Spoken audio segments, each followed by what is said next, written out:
Assalamualaikum warahmatullahi wabarakatuh. Alhamdulillah nahmaduhu wa nasta'inuhu wa nastaghfiruh wa na'udzu billahi min shururi anfusina wa min sayyiati a'malina. May yahdihillahu fala mudilla lahu wa may yudlil fala hadiya lahu. Asyhadu an la ilaha illallah wahdahu la syarika lahu wa asyhadu anna Muhammadan 'abduhu wa rasuluhu la nabiyya ba'dahu. Allahumma shalli wa sallim wa barik ala Muhammadin wa ala alihi wa sahbihi ajma'in. Amma ba'du. Allah Ta'ala fil Qur'anil Karim, a'udzu billahi minasyaitonir rajim. Ya ayyuhalladzina amanu taqullaha haqqa tuqatih wa la tamutunna illa wa antum muslimun.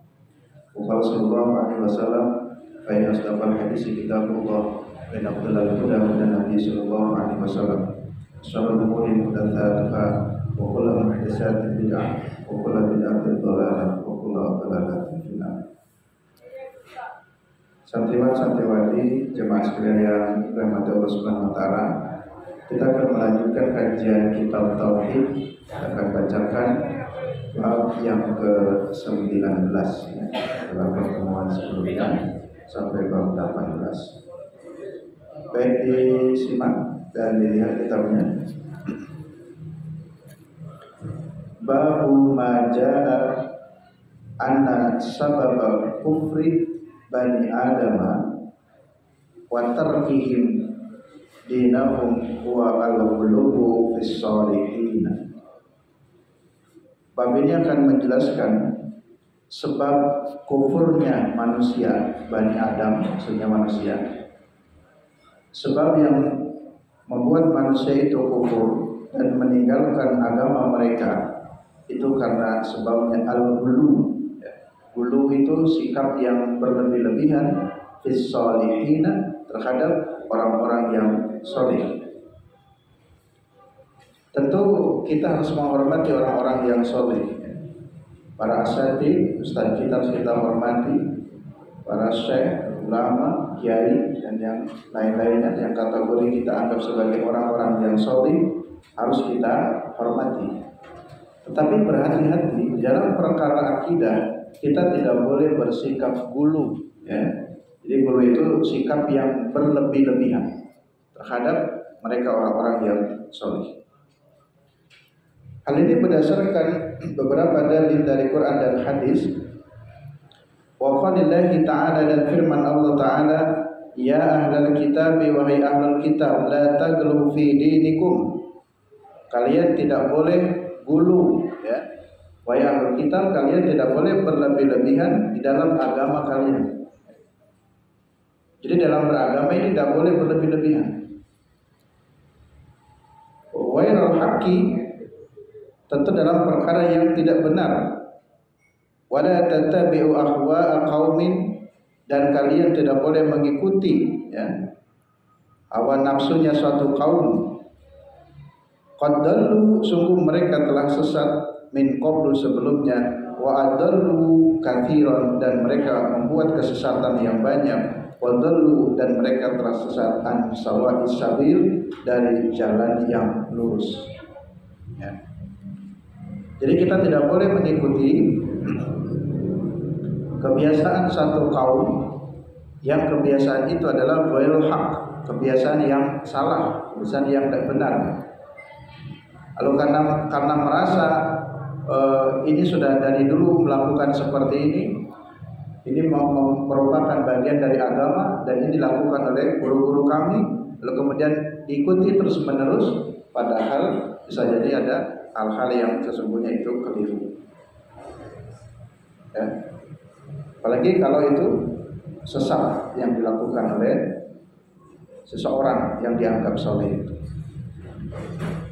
Wa fis sahih, dan dalam kitab hadis yang sahih, an Ibnu Abbas, dari Ibnu Abbas radhiyallahu anhu, fi qoulihi ta'ala, dalam firman Allah Ta'ala, wa qalu la tadarunna alihatakum, janganlah kamu meninggalkan tuhan-tuhan kalian, wala tadarunna, dan jangan pula kalian meninggalkan wadda, wala suwa'a, dan tidak pula suwa'a, wala yaghutsa, dan tidak yaghutsa, wa ya'uqa wa nasra. Ini nama-nama berhala.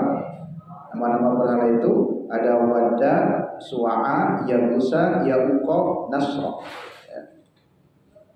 Jadi orang-orang dulu selalu berpesan jangan tinggalkan Tuhan-Tuhan kami, yaitu Wadda, Suwa'a, Yagusa, Ya'uqa, wa Nasra. Jadi ini pesan-pesan orang jahiliyah biasanya begitu ya. Jangan tinggalkan ajaran nenek moyang kami, jangan tinggalkan ajaran Tuhan-Tuhan kami. Padahal bisa jadi ajaran yang nenek moyang atau yang Tuhan-Tuhan kami itu justru ajaran yang sesat. Nah, jadi dia mempertahankan kesesatan yang kemudian terus diajarkan lagi dalam sebuah kesesatan. Qala hadhihi asma'u rijal shalihin min qaumi Nuh. Nama-nama tersebut adalah Wadda, Suwa'a, Yagusa. Itu awalnya adalah nama dari rijalin sholihin, orang-orang yang soleh. Jadi dulu ada tokoh, ada ulama, ada seorang guru namanya Wadda, Suwa'a, ya, orang-orang yang soleh pada masa Nabi Nuh alaihissalam. Falamma halaku, setelah tokoh-tokoh itu halak, meninggal dunia. Jadi setelah orang-orang yang soleh itu meninggal dunia, auha asyaitanu ilaihim, lalu kemudian setan membisikkan ya. Jadi auha itu maksudnya wahyu, tapi maknanya bukan wahyu, karena setan tidak mungkin bisa memberikan wahyu ya. Auha asyaitanu ilaihim, setan membisikkan kepada mereka, ansibu ila majalisihim, untuk dibuatkan patung dalam majlis-majlis mereka. Ya, jadi ada orang yang soleh, waktu hidupnya dia dikenal sebagai orang yang soleh, seorang tokoh yang diagungkan. Setelah meninggal dunia, untuk menghormati orang yang soleh itu, setan membisikkan, buatlah patung, ya, patung orang soleh itu. Mungkin tujuan awalnya untuk menghormati supaya tidak dilupakan. Tapi ketahui setan itu pinter ya. Nanti bukan hanya cuma sekedar untuk menghormati, lama kelamaan itu disembah. Ganti generasi akhirnya disembah, sehingga jadilah yang disebut dengan istilah berhala Wadda, Suwa'a, Yagusa, Ya'uqa, wa Nasra, yang awalnya itu nama tokoh. Allati kanu yajlisuna fiha ansaban, yang kemudian dijadikan berhala-berhala itu di tempat majlis-majlisnya mereka ya. Kalau umpamanya ada majlis ilmu, tokoh si siapa Wadda, Suwa'an, yang itu dulu guru yang bernama Suwa'an itu punya majlis taklim di satu tempat. Kemudian setelah Suwa'a meninggal dunia, dibuatkanlah patung yang bernama Suwa'a di dalam majlisnya. Nah gitu ya, dilambat tahun kemudian diagungkan berlebihan. Nah, inilah yang dimaksud sebab terjadinya kekufuran pada kaum muslimin disebabkan karena pengagungan terhadap orang-orang soleh secara berlebihan. Wassamuha bi asma'ihim, lalu dinamailah dengan patung-patung itu dengan nama-nama mereka. Dibuatkan patung Wadda, ada patung Suwa, ada patung Yagusa, Ya'uqa, dan wa Nasra. Fafa'alu, lalu itu kemudian dilakukan. Falam tu'bad, yang awalnya belum disembah, hatta ila halaka, sampai kemudian generasi itu meninggal dunia. Awalnya cuma membuat patung saja untuk ingat atas jasa-jasanya, belum disembah patung-patung itu.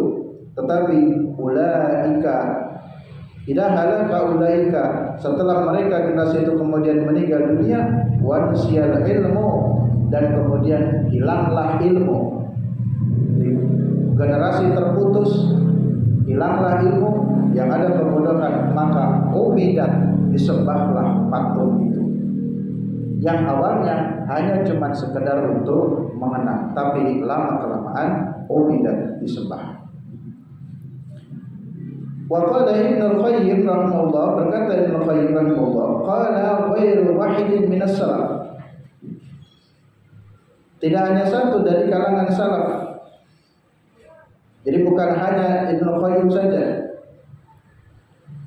Lamma matu akafu, Diceritakan bahwa kisah tersebut ketika mereka orang-orang yang soleh itu meninggal dunia, akafu ala kuburihim, mereka pun beriktikaf di kubur-kubur orang-orang soleh yang sudah meninggal dunia. Ya, kalau orang yang soleh, para guru, para ustaz, para kiai, lalu setelah meninggal dunia untuk dikenang dibuatkan patung, lambat laun tidak diberitahu, tidak diinformasikan agama yang benar, akhirnya itu patung-patung yang atau kubur-kubur orang-orang soleh pun dipakai tempat iktikaf. Ya, akhirnya orang-orang beriktikaf di kubur-kubur, bukan beriktikaf di masjid, tapi juga beriktikaf di kubur-kubur yang namanya iktikaf mendekatkan diri kepada Allah. Bisa berzikir, bisa membaca Quran atau sholat. Artinya zikir, sholat, baca Quran dilakukan di kubur orang-orang yang soleh yang sudah meninggal dunia. Summa sawwaru tamasilahum, kemudian dibuatkanlah sawar. Ya, sawar itu ya gambar atau ya patung. Summa tala alaihim al-amalu, kemudian terus tolak itu panjang, maksudnya waktu berganti waktu, sampai kemudian terputuslah generasi yang awal, maka terjadilah fa'abaduhum, kemudian masyarakat itu menyembah patung yang dibuat tersebut. Kalau di Muhammadiyah pernah ada fatwa putusan untuk menurunkan gambarnya Kiai Haji Ahmad Dahlan, tidak boleh ditempel di sekolah-sekolah Muhammadiyah. Tujuannya supaya jangan sampai mengkultuskan berlebihan kepada gambar tersebut. Tapi kemudian putusan itu di kemudian hari dicabut kembali karena diyakini bahwa mereka Muhammadiyah insya Allah tidak akan menyembah terhadap gambar Dahlan tersebut, maka diperbolehkan memasang gambar Dahlan di sekolah-sekolah Muhammadiyah. Dan ini juga sama, gambar siapapun, apalagi kalau sudah dibuatkan patung-patungnya, berhati-hati dan harus terus mengingatkan kepada umatnya, jangan sampai dikultuskan berlebihan. Wa an Umar dan dari Umar radhiyallahu anhu anna Rasulullah sallallahu alaihi wasallam qala, Rasulullah SAW bersabda, la tatruni, janganlah kalian mengagungkan aku, kama afratin Nasara ibn Maryam, sebagaimana orang-orang Nasrani mengagungkan putra Maryam atau Isa putra Maryam.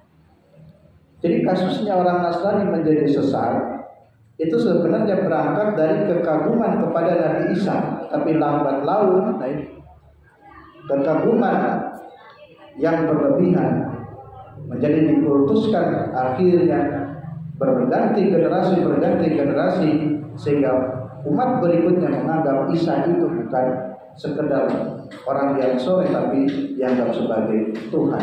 Nah itulah yang dikhawatirkan oleh Nabi, sehingga Nabi pesan, la tatruni, kalian tidak boleh mengagungkan aku berlebih-lebihan, kama atratin Nasara ibn Maryam, sebagaimana orang-orang Nasrani mengagungkan Isa putra Maryam. Kata Nabi, innama ana abdun, aku ini hanyalah hamba. Nabi Muhammad adalah hamba biasa. Faqulu, maka oleh karenanya katakan olehmu Abdullah wa Rasuluh. Nabi Muhammad itu adalah Abdullah, hambanya Allah, wa Rasuluh, dan utusannya Allah. Ya, ini hadis dari umat. Yang berikutnya, wa fi sahihi, dan dalam hadis sahih an Ibnu Abbas, yang bersumber dari Ibnu Abbas, qala, berkata Ibnu Abbas, qala Rasulullah sallallahu alaihi wasallam, Rasulullah SAW bersabda, iyyakum wal ghulu, berhati-hatilah kalian terhadap sikap ghulu. Ghulu itu berlebih-lebihan tadi ya. Fa inna ma'ahlaka man kana qablakum al-ghulu, sesungguhnya kebinasaan terjadi kepada orang-orang sebelum kalian al-ghulu, karena sebab ghulu ya. Akhlak itu binasa. Orang-orang dulu dibinasakan oleh Allah karena bersikap dulu berlebih-lebihan terhadap orang-orang soleh. akhirnya menganggap sebagai Tuhan. Wali Muslimin, dan dalam riwayat Imam Muslim hadits Ibnu Mas'ud dari Ibnu Mas'ud, anna Rasulullah SAW qala, sesungguhnya Rasulullah SAW bersabda, halaka al-mutanatti'un, celakalah al-mutanatti'un. Qala salasan, sampai Nabi bilang 3 kali, halaka al-mutanatti'un, halaka al-mutanatti'un, celakalah orang-orang yang bersikap gulu. Sama ya, mutanatti'un artinya gulu, berlebih-lebihan. Kita lanjutkan bab yang ke-20. Bab ma jaa fi taglidi fi man Abdullah inda qabri rajulin salihin fa kaifa idza abadahu. Ini untuk memperdalam bab sebelumnya, bab yang terkait dengan at-taglid. Taglid itu sikap yang keras fiman abadallah inda qabri rajulin salih, terhadap orang yang beribadah kepada Allah, tapi ibadahnya itu adalah di kuburan orang yang soleh. Pakai faida abadahu, bagaimana kalau kemudian dia menyembah kuburan tersebut? Namanya ibadah tentu kepada Allah. Tapi yang menjadi kekhawatiran, kalau ibadah kepada Allah itu dilakukan di samping atau di kubur, di sebuah kubur, walaupun itu mungkin kuburnya orang yang soleh. Jadi khawatir nanti ada ketercampuran antara beribadah kepada Allah dengan kesyirikan. Nah, sehingga di sini dalam kajian tauhid ini perkara yang harus selalu kita mengingatkan. Wa fi sahih, dan dalam hadis yang sahih, ini hadis riwayat Bukhari Muslim ya, ini hanya langsung suka disebut wa fi sahih saja. An Aisyah, dari Aisyah radhiyallahu anha, anna Ummu Salamah dzakarat li Rasulillah sallallahu alaihi wasallam. Ummu Salamah bercerita kepada Rasulullah SAW kanisatan, akan satu kanisah. Kanisah itu gereja ya. Jadi Ummu Salamah bercerita kepada Nabi tentang suatu gereja.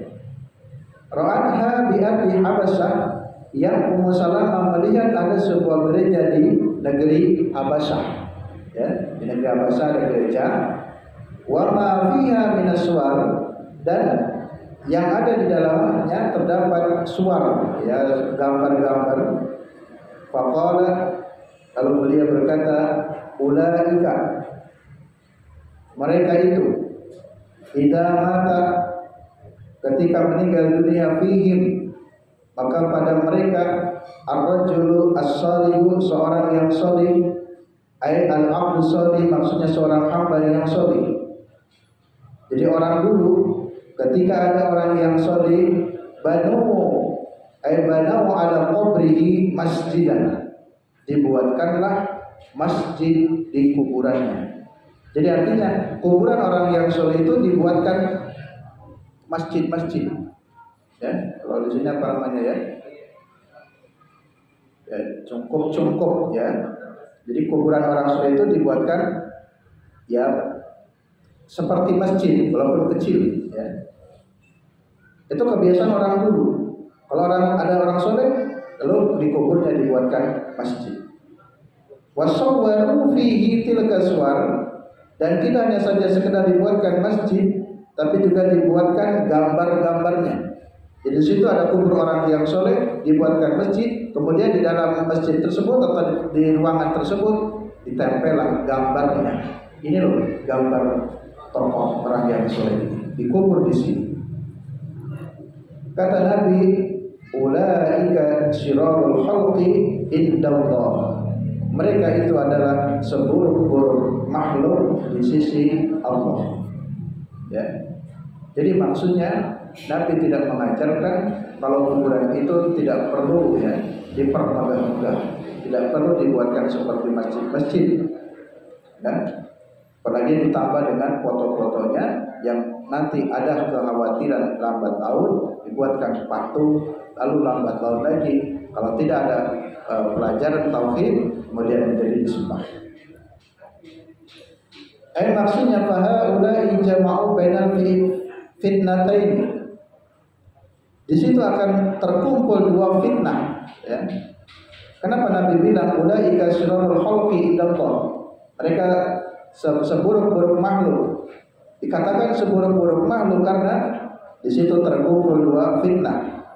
Fitnah yang pertama adalah fitnatul kubur, dan fitnah yang kedua fitnatul tamasil.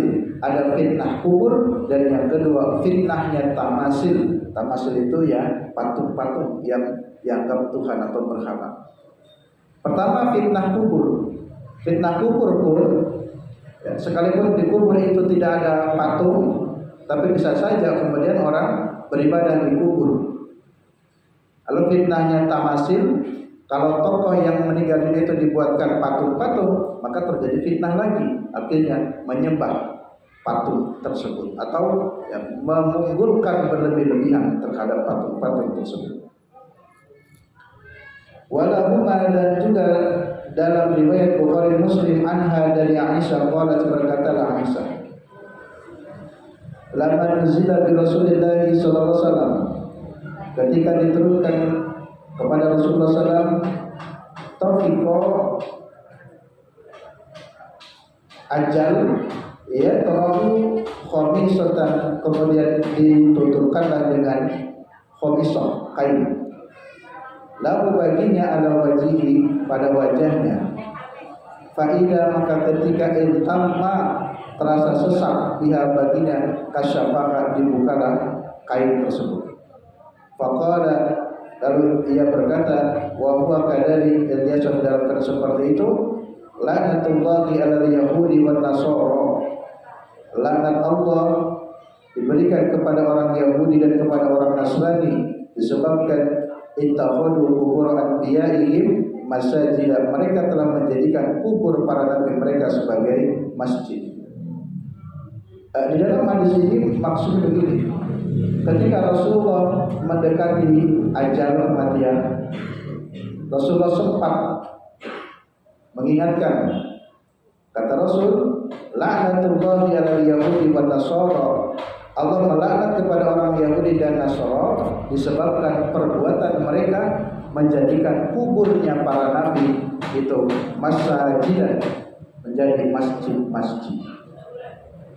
Maka kalau kita lihat hari ini kubur Rasulullah SAW itu kan dijaga ketat, ya. Itu kalau tidak dijaga ketat, mungkin juga umat hari ini juga akan memperlakukan kubur Nabi seperti kubur para nabi sebelumnya, ya. Dikultuskan, disembah-sembah, melebihi, ya, maksudnya, atau menyamakan seperti kepada Allah. Itu yang kemudian di Saudi saya kira masih baik, ya, ada proses efektif, ada pencegahan supaya tidak berlebihan terhadap kubur Nabi, karena itu adalah kebiasaan orang-orang Yahudi dan Nasrani. Yuhadiru ma sana'u, yang kemudian diingatkan apa yang telah mereka lakukan. Maksudnya orang-orang Yahudi dan yang lakukan dulu. Walau dzalika liubarriza qabruhu, sekalipun yang demikian itu tidak nampak kuburnya. Ghairu annahu husya, karena yang dikhawatirkan itu terjadi adalah ayat takhada masjidan, dijadikan sebagai masjid. Yang dimaksud masjid, tentu masjid secara bahasa adalah tempat sujud. Artinya di kubur itu malah ramai untuk berzikir, ramai untuk sujud atau untuk sholat, yang sesungguhnya itu bukan masjid yang sebenarnya. Jadi fungsi masjid ya tidak dipindahkan ke kubur. Wal muslimin, dan dalam riwayat Imam Muslim an Jundub bin Abdullah, dari Jundub bin Abdullah qala sami'tu Rasulullah sallallahu alaihi wasallam, saya pernah mendengar Rasulullah SAW qabla ayyamuta bi khamsin, sebelum beliau meninggal dunia dengan 5 perkara. Wa huwa yaqul, dia mengatakan, ini sesungguhnya aku abara'u ila Allah bi ayyakuna li minkum khalilun, sesungguhnya aku melakukan ketaatan kepada Allah ayyakuna li, supaya aku minkum dari kalian khalilun, sebagai seorang kekasih. Fa inna Allaha qad ittakhadani, karena sesungguhnya Allah telah menjadikan aku khalilan, sebagai seorang kekasih. Kama ittakhadha Ibrahim khalilan, sebagaimana Allah menjadikan Ibrahim sebagai kekasihnya. Kan kalau Ibrahim disebut Khalilullah, kekasih Allah. Walau kuntu muttakhidan min ummati khalilan, andai kata saja aku menjadikan dari umatku itu seorang khalil, seorang kekasih, la tahadtu Abu Bakrin khalilan, niscaya aku akan menjadikan Abu Bakar sebagai kekasihku. Jadi kalau Allah dulu menjadikan Ibrahim sebagai kekasihnya, dan kalau aku mau jadikan kekasihku, maka Abu Bakarlah yang lebih tepat untuk menjadi kekasih. Maksudnya orang yang sangat dekat. Ala ketahuilah wa inna man kana qablakum, adalah orang-orang sebelum kalian, kanu mereka yattakhiduna qubur anbiya'ihim masajidan. Orang-orang dulu mereka menjadikan kubur para nabi mereka sebagai masjid. Ala fala tattakhidul qubur masajidan, ketahuilah jangan kalian menjadikan kubur itu sebagai masjid. Jadi di kubur jangan dibuatkan tempat-tempat seperti masjid. Fa inni anhaakum an dzalika, karena sesungguhnya aku melarang yang demikian itu. Jadi itu dilarang oleh Nabi. Maka Bapak Ibu juga perlu berpesan kepada anak-anak. Nah, sesok nek Bapak meninggal dunia, itu kalau dikubur jangan seperti itu ya, jangan berlebih-lebihan. Walaupun Bapak Ibu orang kaya, tidak perlu dibuat tempat-tempat khusus. Lalu kemudian anak-anaknya kemudian senantiasa melakukan tawaf, iktikaf, beribadah di kubur bapak atau ibu ya. Jadi jangan seperti itu. Kenapa? Karena ini pesan dari Nabi, fa inni anhaakum an dzalika, aku melarang kalian dari yang demikian itu. Faqad naha anhu fi akhir hayatihi, dan hal ini juga dilarang oleh Rasulullah pada akhir hayatnya. Jadi ini semua hadis bercerita tentang di akhir kehidupan Rasulullah. Rasulullah masih sempat mengingatkan ya, salah satu tujuannya jangan sampai kubur Nabi itu diperlakukan seperti kubur Nabi-Nabi sebelumnya. Summa innahu, sesungguhnya dia la'anat, perkara yang dilaknat, wa huwa fi siyaqi man fa'ala, yang dimaksud adalah orang yang melakukan hal tersebut. Juga sama termasuk kategori orang yang bisa dilaknat.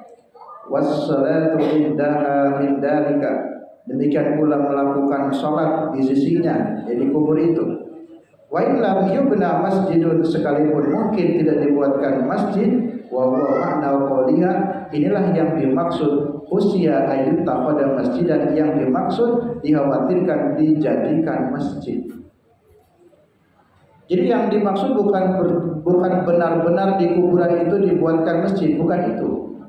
Tapi yang dimaksud dibuatkan satu tempat yang memiliki fungsi sama seperti fungsi masjid. Itu maksudnya ya. Bisa jadi tidak ada dibangun masjid di dalam kubur itu. Fa inna sahabata, karena sungguhnya sahabat lam yakunu, tidaklah mereka liyabnu haula qabrihi masjidan. Para sahabat tidak melakukan hal tersebut ya. Jadi para sahabat tidak pernah membuat masjid-masjid untuk kubur orang-orang yang soleh. Fakullu ma'din qusida salatu fihi yusamma masjidan, karena secara umum tempat maudi ya, kullu maudin, seluruh tempat yang dimaksud di dalamnya ada sholat, maka yusamma masjidan, itu disebut masjid. Jadi kalau orang ziarah kubur, di kuburnya ada tempat khusus, lalu orang yang sedang kubur kemudian sholat di situ, berarti itu sama seperti sebuah masjid. Jadi tempat yang di situ didirikan sholat, maka yusamma masjidan, disebut masjid. Bal kullu maudin yusalli fihi, Terlebih-lebih di tempat itu yusalli fihi, didirikan sholat di dalamnya, yusamma masjidan, maka tempat itu pun bisa disebut dengan masjid. Jadi kalau begitu terkenalah larangan tadi, tidak boleh membangun masjid di kubur-kubur. Kama qala sallallahu alaihi wasallam, sebagaimana sabda Nabi SAW, ju'ilat liyal ardu masjidan wa tahuran, telah diberikan kepadaku kelebihan bumi atau tanah. Bumi itu sebagai masjid dan bumi atau tanah itu tahuran sebagai alat bersuci, ya. Kita bertayamum bisa menggunakan tanah. Nah, di sini kata masjid, ini masjid secara bahasa. Jadi di bumi manapun, Bapak Ibu, di kebun, di kubur, di sawah, dimanapun itu bumi Allah. Jika di situ sholat, maka itu menjadi masjid. Masjid itu artinya tempat untuk sujud. Ini masjid secara bahasa.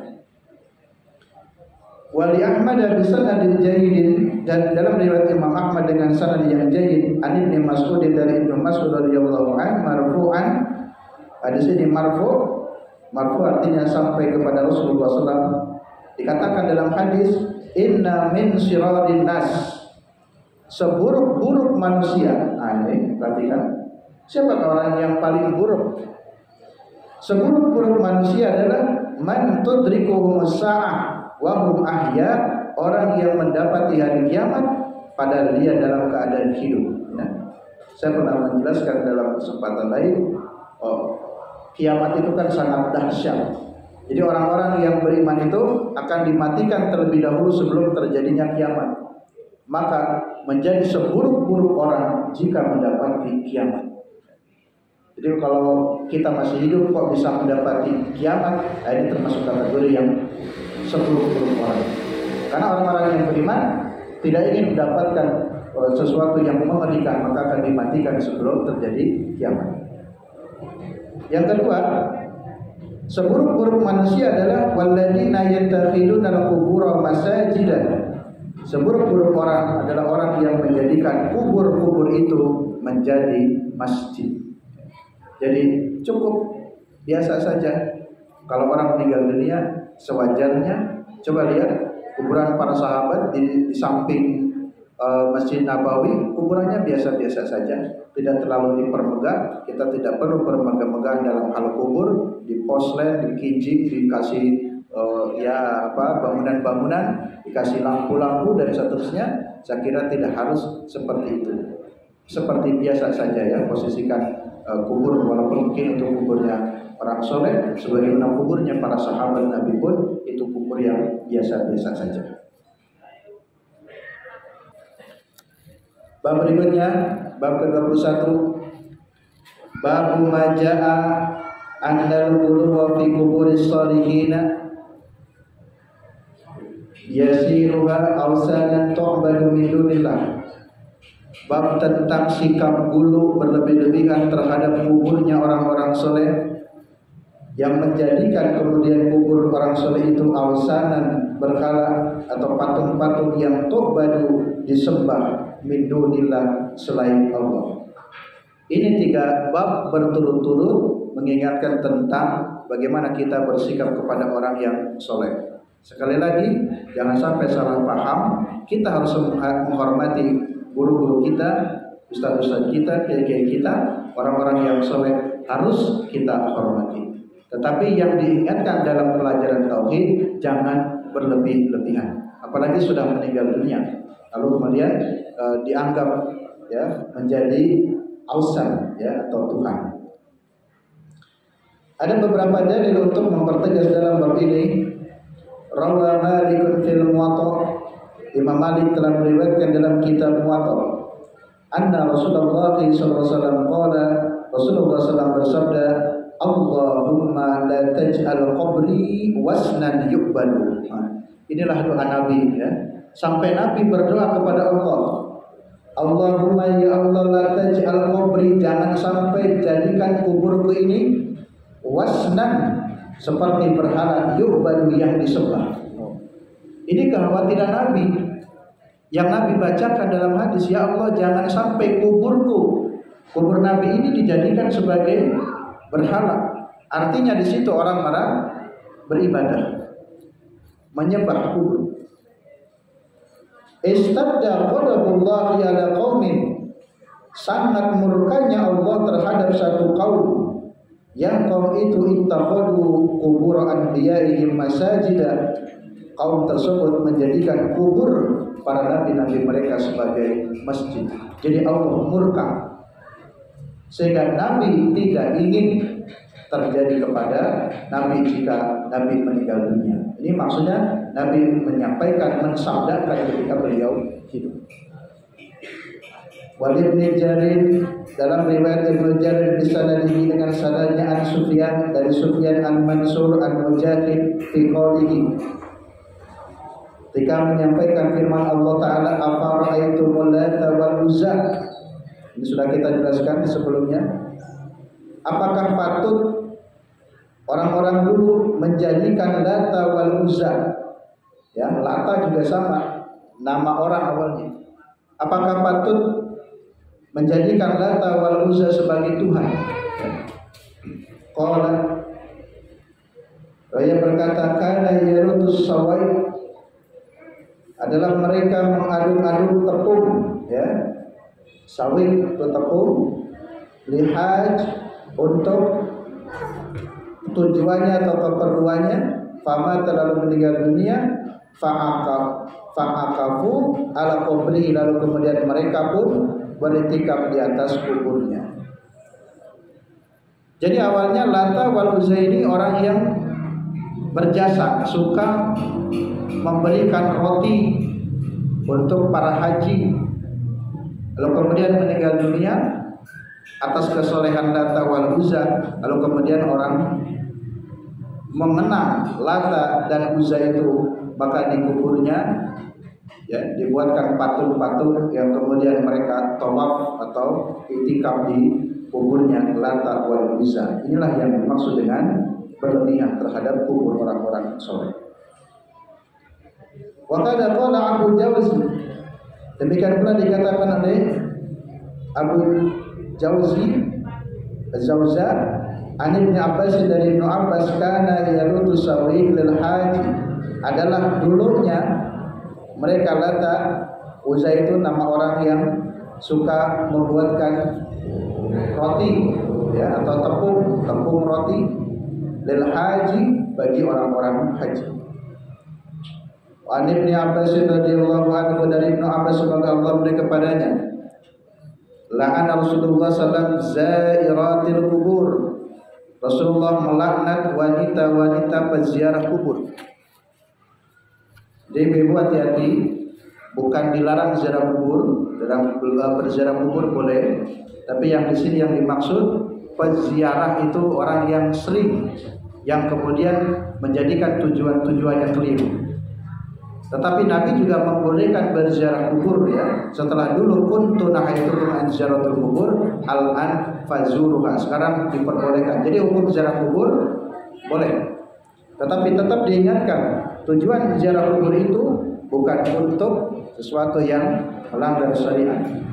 Wal muttakhidina 'alaika masajida wasuruj, dan Allah pun melaknat kepada orang-orang yang menjadikan masjid di atas kubur-kubur tersebut, wasuruj, dan juga diberikan lampu-lampu, ya. Jadi ada kubur dibuatkan tempat khusus, ya. Di situ dibuatkan lampu, ya, dan difungsikan seperti fungsinya masjid. Rawahu Ahlus Sunnah, hadis diriwayatkan oleh Ahlus Sunnah. Ibu-ibu, bapak-bapak, jemaah sekalian rahmat Allah Subhanahu wa taala, cukup dulu kajian kitab tauhid pada kesempatan kali ini sampai bab ke-21. Insyaallah kita lanjutkan bab berikutnya nanti malam, ya, bab yang ke-22. Mari kita akhiri kajian sore kali ini dengan baca kafaratul majlis. Subhanallahumma wa bihamdika asyhadu an la ilaha illa anta astaghfiruka wa atubu ilaik. Assalamualaikum warahmatullahi wabarakatuh.